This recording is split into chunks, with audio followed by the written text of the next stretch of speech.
Hi, Tony. How are you? Good. How are you? I'm great, thank you. Great. I have talked to your cast, and everybody seems to be really happy with the way the film has turned out. How about you? Was it a labor of love?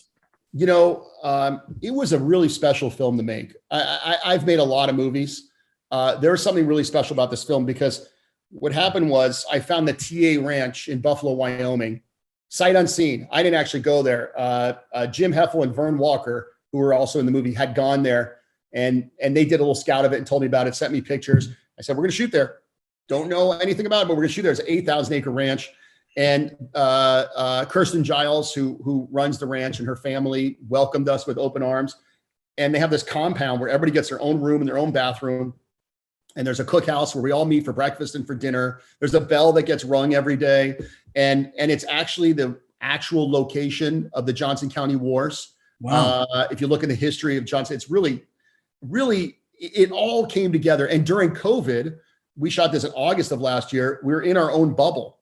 And it just came together so well. And the TA Ranch is kind of a vast desert ranch that's about 5 miles from the Bighorn Mountains.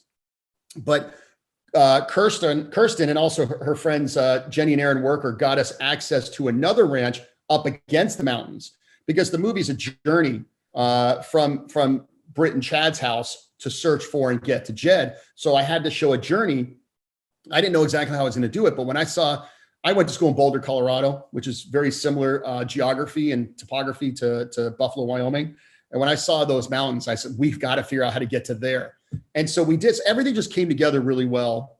And the weather was perfect. And it actually snowed on the ranch 2 days after we were wrap shooting. Oh my gosh. So It sounds like just a beautiful location. Gorgeous location. The Kirsten and her family took such good care of us. Kirsten and her friend Lori and her sons, everybody worked on the film. In the opening shootout, the two young guys who get shot, that's actually Kirsten's sons, and Tucker and Cody. And it just all came together really well. Are you a fan of Westerns? Well, I'm a fan of all movies. I'm a fan of all stories. Of course, I'm a fan of Westerns. I'm not sure how you can not be a fan of Westerns. Am I as big of a fan as, say, Peter Sherayko, who is, I don't know if Peter played Mr. York in the movie. He's also my production designer.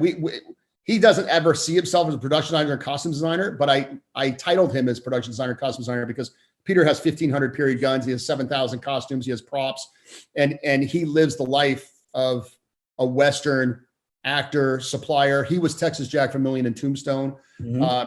Those guys, Peter will watch a Western every single night. Do I watch a Western every night? No. Do I appreciate Westerns and love them? Yeah. What I love about Westerns, though, is its base storytelling. Cell phones are gone. Cars are gone. We're telling stories before all that, and we're getting down to what's really important about a movie, which is character. Character is everything.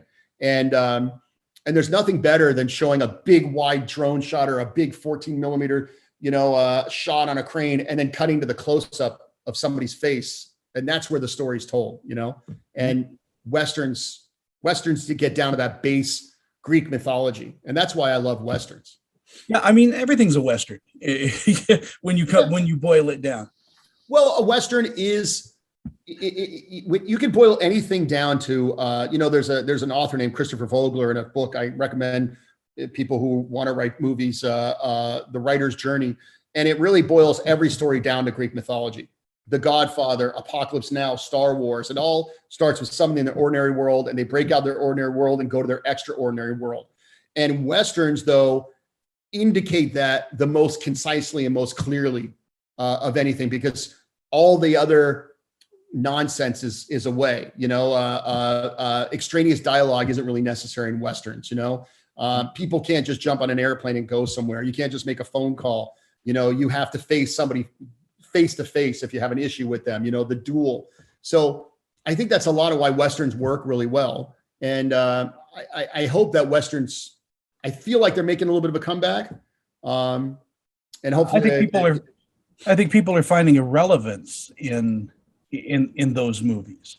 Yeah. That they talk about kind of the world as it should be, and not this, it takes the technical out of the world.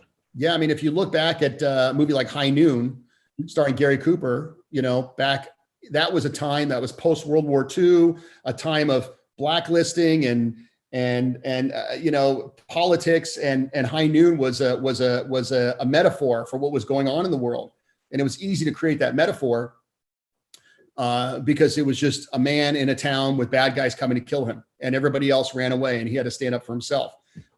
So they were able to tell that story so clearly and so concisely, whereas other films maybe in the 50s or 60s that are like film noirs might be a little more convoluted, but High Noon was a story that was very clear and concise metaphorically. What do you think audiences are going to take away with when they see Catch the Bullet?